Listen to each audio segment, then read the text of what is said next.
हमारे YouTube channel pro प्रिसेप्टिव्स में आप सभी का फिर से एक बार स्वागत है। पिछले लेक्चर में हम लोगों ने chapter number 2 is matter pure around us शुरू किया था, जिसमें हमने कुछ डिस्कशन किया था। Pure substance, impure substance, heterogeneous mixtures, homogeneous mixtures, है ना, कंपाउंड्स, इन सब के बारे में और उनकी प्रॉपर्टीज़ देखी थी। चलो आज हम सॉल्यूशंस की बारे में बात करते हैं कि सॉल्यूशंस क्या हैं। ठीक है, solution it is a homogeneous mixture. तब तो हमें समझ में आ गया कि होमोजीनियस मिक्सचर क्या होता है, ऑफ 2 और मोर एलिमेंट्स। ठीक है, तो 2 या 2 से ज़्यादा एलिमेंट से बन करके होमोजीनियस मिक्सचर बना। होमोजीनियस मिक्सचर की क्या प्रॉपर्टी होती है कि उसके अंदर जो भी इंग्रेडिएंट्स डाले गए हैं वो हमें विजिबल नहीं होते। तो अब अगर हम सॉल्यूशन की बात कर रहे हैं तो यहाँ पर 2 कंपोनेंट्स होंगे। एक तो सॉल्वेंट यानी जिसमें हमने चीज़ को डिज़ोल्व किया, और दूसरा है सॉल्यूट एज अ कंपोनेंट। ठीक है, अब सॉल्वेंट क्या है उसको देख लेते हैं। It is a liquid part of a solution in which a substance is dissolved, है ना, जैसे कि वाटर के अंदर ही हम सारी चीज़ों को डिज़ोल्व करते हैं। तो solvent can be liquid, solid और गैस। तीनों तरह के सॉल्वेंट हो सकते हैं, लेकिन वाटर इज़ यूनिवर्सल सॉल्वेंट।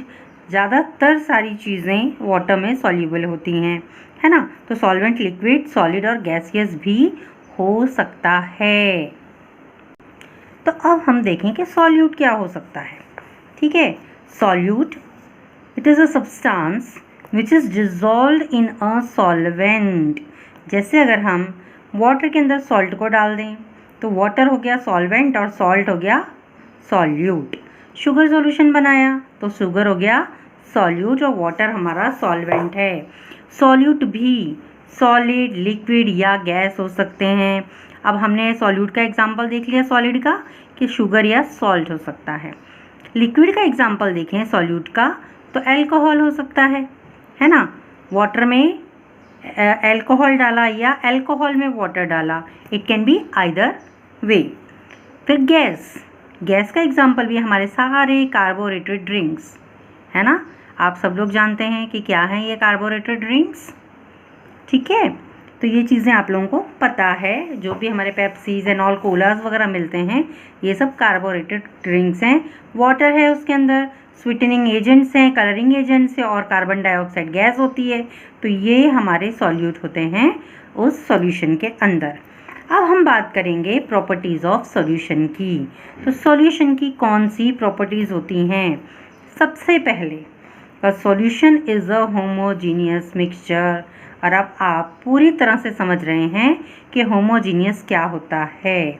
ठीक है, particles of a solution are smaller than 1 nanometre. तो 1 नैनोमीटर से भी छोटे होते हैं डायमीटर में, इसलिए हमें अपनी आँखों से दिखाई नहीं देते हैं। 10⁻⁹ मीटर उनका डायमीटर होता है। नैनोमीटर कितना छोटा हो गया। ठीक है, they do not scatter a beam of light passing through the solution. तो ये जो ट्रू सॉल्यूशंस होते हैं या सॉल्यूशंस जो होते हैं वो बीम ऑफ लाइट को स्कैटर नहीं करते। ठीक है, solution is stable, solute can be separated by filtration. Solution क्या है, स्टेबल है और सॉल्यूट को हम सेपरेट कर सकते हैं फिल्टरेशन से, है ना। ये चीज़ दे रखी है। सबने देखा है कि सॉल्ट को अगर हमने सेपरेट करना है तो हम क्या करते हैं, सॉल्ट के सॉल्यूशन में से हम वाटर को इवोपरेट कर देते हैं और सॉल्ट हमें मिल जाता है ना। अब सॉल्यूशंस के भी हम देखेंगे कि कितने टाइप्स हैं। एक बार हम एग्जांपल्स भी देख लेते हैं कि एग्जांपल्स क्या हैं हमारे सॉल्यूशंस के। ठीक है, सबसे पहला एग्जांपल जो हमें दे रखा है, जैसे हम अभी दूसरे वो बात कर रहे थे कि सॉल्यूशन कैसा हो सकता है, सॉलिड, लिक्विड, गैसेस का। वैसे तो मैंने बताया, फिर भी आप देखें कि solution of sugar in water is a solid in liquid solution. ठीक है, शुगर को अगर आपने वाटर के अंदर डाला तो सॉल्यूशन में शुगर क्या है, सॉल्यूट है और वाटर सॉल्वेंट है। दूसरा एग्जांपल अगर हम लोग ले लें तो solution of iodine in alcohol known as tincture of iodine. तो आयोडीन यहाँ पर सॉलिड है जो कि सॉल्यूट है, और अल्कोहल लिक्विड है जो कि सॉल्वेंट है। ठीक है, फिर जो अभी मैंने आपको बताया उसको और अच्छे से समझ लेंगे हम। Aerated drinks, soda water etcetera, इनके अंदर गैस इन लिक्विड सॉल्यूशन होता है। तो लिक्विड के अंदर गैस डाली जाती है ना। सो गैस क्या है, सॉल्यूट है, और water liquid is a solvent. और दूसरा जो हमें एक मिक्सचर मिल रहा है या सॉल्यूशन मिल रहा है फोर्थ टाइप का, तो गैस का गैस में सॉल्यूशन, और एयर उसका बेस्ट एग्जाम्पल है। Air is a mixture of gases in gas, है ना। तो एयर क्या है, होमोजीनियस मिक्सचर है। ठीक है, होमोजीनियस कैसे कहोगे, आप समझ चुके हो। फिर भी अपन देखते हैं इसको कि दो मेन कंपोनेंट्स हैं इसके पास में। एक तो ऑक्सीजन है जो कि 21% है, और नाइट्रोजन 78%, और दूसरी गैसेस और कार्बन डाइऑक्साइड कितना है, 0.03%, और रेस्ट जो अमाउंट है उसके अंदर वेपर्स आ गए, दूसरे पार्टिकल्स आ गए, हीलियम वगैरह, दूसरी गैसेस वगैरह प्रेजेंट हैं। तो यहाँ पर होमोजीनियस मिक्सचर का बेस्ट एग्जाम्पल है हमारा एयर, क्योंकि हमें वहाँ ऐसे नहीं दिखाई दे रहा है, ये देखो ये ब्लू कलर का ऑक्सीजन जा रहा है, ये ग्रीन कलर का नाइट्रोजन जा रहा है, कभी हमें ऐसा कलर दिखाई देता है। तो ये विजिबिलिटी जो है हमारे एटमॉस्फेयर में, ये होमोजीनियस सॉल्यूशन होने की वजह से ही है। जब हम देखते हैं कि स्मोक फैक्ट्रीज में से निकल रहा है, या कोई ट्रेन पास हो रही है उसमें से अगर स्मोक निकल रहा है, तो आप देखते हैं ना कुछ समय के लिए थोड़ा सा धुंधला सा दिखने लग जाता है ना। ट्रैफिक जंक्शन पे आप खड़े हो, सभी गाड़ियों के अगर धुआं निकल रहा है तो वहाँ का एटमॉस्फेयर थोड़ा सा हेजी सा हो जाता है। तो और फिर धीरे धीरे वो चीज़ दूर होने लगती है, तो फिर आपको पूरा एक क्लियर एटमॉस्फेयर दिखाई देता है ना। तो ये हमने 4 तरह के एग्जांपल्स देखे, सॉलिड का लिक्विड के अंदर सॉल्यूशन, सॉलिड का लिक्विड के अंदर सॉल्यूशन, फिर हमने देखा गैस का लिक्विड के अंदर, और गैस का गैस के अंदर सॉल्यूशन देखा हमने। ठीक है, फिर हमने बात करनी है, तो अब हम बात करेंगे concentration of the solution.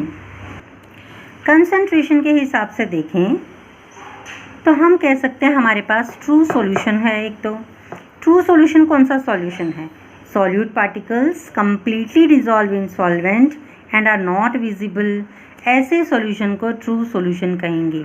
Homogeneous solution के ही हम बहुत सारे टाइप्स देख रहे हैं। ठीक है, तो ट्रू सॉल्यूशन उस सॉल्यूशन को कहेंगे जिसके अंदर सॉल्यूट पूरी तरह से डिसॉल्व है, हमें दिखाई नहीं दे रहा।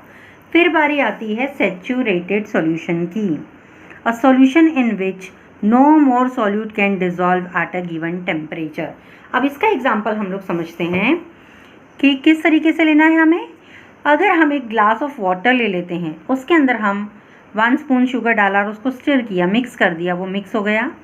दूसरा स्पून डाल दिया, वो भी मिक्स हो गया।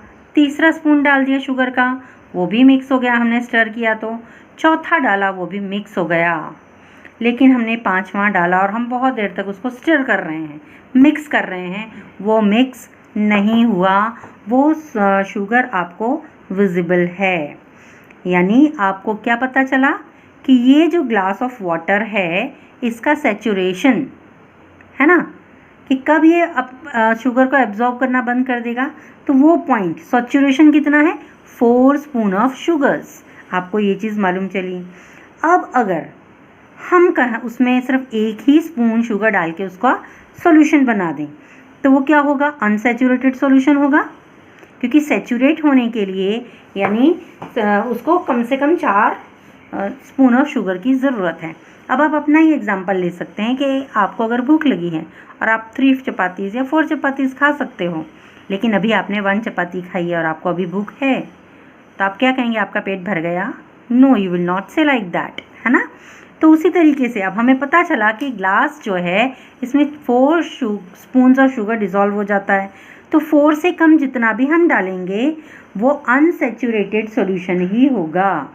ठीक है, क्योंकि वो सैचुरेट नहीं हुआ, जब हम 4 स्पून डाल देंगे तभी वो सैचुरेट होगा। और गिवन टेम्परेचर बोला गया है आपको, एक नॉर्मल टेम्परेचर पे। आपने अपने मदर्स को अभी समर्स में सिरप्स बनाते हुए देखा होगा, स्क्वैशेस एंड क्या बोलते हैं आपके शरबत्स वगैरह। सो हम बात कर रहे थे कि मम्मा जब शरबत वगैरह बना रही है तो मम्मी क्या करती है, नॉर्मल टेम्परेचर पे वाटर के अंदर शुगर को मिक्स करती हैं और फिर काफ़ी सारा शुगर डाल देती हैं। जैसे 1 लीटर वाटर में 700 ग्राम्स या 750 ग्राम्स ऑफ शुगर को डिज़ोल्व करने की कोशिश करती हैं। वो डिज़ोल्व हो जाता है, लेकिन और जब डालती है तब नहीं होता तो क्या करती है मम्मा, गैस जलाती हैं और उसका टेम्परेचर चेंज करती हैं, यानी हीट करती हैं उसको, और थोड़ा शुगर उसमें और डल जाता है ना। तो गिवन टेम्परेचर की बात है कि जो ज़्यादा डिज़ोल्व ना हो पाए उस सॉल्यूशन को कहा जाता है सैचुरेटेड सॉल्यूशन। ठीक है, टेम्परेचर क्या रोल प्ले करता है वो भी हम आगे देखने वाले हैं। अब हमें अगर कंसंट्रेशन ऑफ सॉल्यूशन निकालना है तो हमें यहाँ पर 2 तरह के फॉर्मूलाज दे रखे हैं, amount of solute upon amount of solution. ठीक है, सॉल्यूट का अमाउंट और अमाउंट ऑफ सॉल्यूशन। अब सॉल्यूशन कब बनेगा ये हमें ध्यान में रखना है। सॉल्यूशन बनता है जब सॉल्यूट और सॉल्वेंट डाला जाता है, सॉल्यूट प्लस सॉल्वेंट होता है। ठीक है, और बच्चे जल्दबाजी में क्या करते हैं, जो क्वेश्चन दिया हुआ होता है सॉल्यूट और उतना सॉल्यूशन दिया होता है कुछ भी, तो डायरेक्टली ही कर लेते हैं। हमें देखना है कि सॉल्वेंट दे रखा है या सॉल्यूशन दे रखा है तो उसके अकॉर्डिंग ही काम करना है। या फिर दूसरा हमें दे रखा है amount of solute upon amount of solvent. ठीक है, तो यहाँ सॉल्यूट और सॉल्वेंट है तो हम डायरेक्टली ले सकते हैं, और जब सॉल्यूशन दिया है तो हमें सॉल्यूट को सॉल्वेंट के साथ ऐड करके कैलकुलेट करना है। ठीक है, तो इन चीज़ों का हमें रखना है ध्यान। तो उसी के बेस से हमारे पास 2 तरह के फॉर्मूलेज हैं, mass by mass percentage of solution, mass by mass percentage of a solution. तो mass of solute upon mass of solution आ गया इनटू 100। परसेंटेज निकाल रहे हैं इसलिए 100 तो आएगा ही। और दूसरा हमें एग्जांपल दे रखा है, सॉरी फॉर्मूला दे रखा है, that is mass by volume percentage of a solution. तो यहाँ मास ऑफ सॉल्यूट लेंगे upon mass by volume percentage of solution है तो mass of solute upon volume of solution into 100। आपकी एनसीईआरटी के अंदर मास by mass percentage of solution से, तो आपकी एनसीईआरटी में आपको जो सॉल्व्ड एग्जाम्पल दे रखा है वो है mass by mass percentage of a solution, that is equal to mass of solute upon mass of solution into 100। इस वाले फॉर्मूले से हमें सॉल्व करके नहीं बताया गया है। ये सारी चीज़ें हैं और भी 3-4 फॉर्मूलेज हैं जो कि 11th-12th में या हायर स्टडीज़ में केमिस्ट्री में यूज़ होता है। अभी हमारे 9th के लेवल पे हमें सिर्फ यही फॉर्मूलेज देखने हैं और हम इसी को ही सॉल्व करके देखेंगे। तो चलो हम एग्जाम्पल देख लेते हैं हमारे बुक का। तो हम देखते हैं एग्जाम्पल 2.1। क्या दे रखा है हमें इसमें, a solution contains 40 grams of common salt in 320 grams of water. Calculate the concentration in terms of mass by mass percentage of the solution. तो हम लिखेंगे एग्जाम्पल 2.1 को कि क्या क्या दिया गया है हमें। ठीक है, 2.1 में व्हाट इज गिवन कि हमें दे रखा है मास ऑफ सॉल्यूट, यानी कि क्या है सॉल्यूट, यहाँ पर सॉल्यूट है हमारा सॉल्ट। ठीक है, कितना दे रखा है ये 40 ग्राम्स दे रखा है। एंड मास ऑफ सॉल्वेंट यानी कि वाटर, तो मास ऑफ सॉल्वेंट कितना है, it is mass of solvent into bracket अपन लिख देते हैं water, that is equal to 320 grams. ठीक है, सो जब हमें पता है कि मास ऑफ सॉल्यूशन मांगा है तो मास ऑफ सॉल्यूशन कैसे निकालेंगे हम लोग, मास ऑफ सॉल्यूशन मांगा है ना, तो किस तरीके से निकालेंगे, mass of solute plus mass of solvent हो जाएगा, that is equal to mass of solute plus mass of solvent. ठीक है, तो आपको मिल गया 40 grams plus 320 grams, that is equal to 360 grams. ठीक है, अब हमने फॉर्मूला अप्लाई करना है mass percentage of solution. So mass percentage of the solution. ठीक है, तो यहाँ क्या आ जाएगा हमारा, that is mass of solute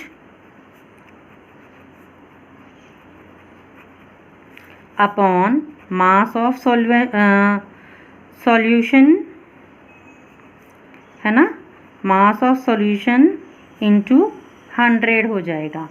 अब हम क्या कर सकते हैं, हम इनकी वैल्यूज़ पुटअप कर सकते हैं। मास ऑफ सॉलिड कितना है हमारा, 40 ग्राम्स है सॉल्ट का, और सॉल्यूशन कितना हो गया, 360 ग्राम बन गया। ठीक है, इंटू 100 कर दिया, सॉरी, तो ये 0 से 0 कट गया, 4 1 जा 4, 4 कितना था, 4 9 जा 36, तो ये आ जाएगा आपका 100/9। ठीक है, आप इसको डिवाइड कर सकते हैं, तो क्या मिलेगा आपको, अभी डिवीजन भी मैं यहाँ पे आपको करके दिखा ही देती हूँ। 100 को आपने 9 से डिवाइड करना है, तो 9 1 जा 9, बचा कितना 1, और आपने क्या करा, इस 0 को नीचे ले लिया, फिर आपका आ गया 9 1 जा 9, अब 1 बचा। अब आप क्या कर सकते हो, आप पॉइंट दोगे यहाँ पर और एक 0 दे दोगे, फिर वापस 9 1 जा 9, तो इसी तरीके से आपका चलता ही रहेगा। तो आप इसको लिख सकते हो, इस आंसर को यहीं पर ही स्टॉप कर सकते हो, है ना। 11.1% आप ये आंसर दे सकते हो। ठीक है, इस वीडियो में इतना ही, मिलते हैं नेक्स्ट वीडियो में नए टॉपिक के साथ, और उम्मीद करती हूँ जो आपको अभी समझाया गया है आपको अच्छे से समझ में आया है, और आप जानते हैं आपको क्या करना है। पसंद आया है तो लाइक करना है, शेयर करना है अपने दोस्तों के साथ, और चैनल अभी तक अगर सब्सक्राइब नहीं किया तो सब्सक्राइब करना है। Till then bye, keep watching, thank you, God bless you.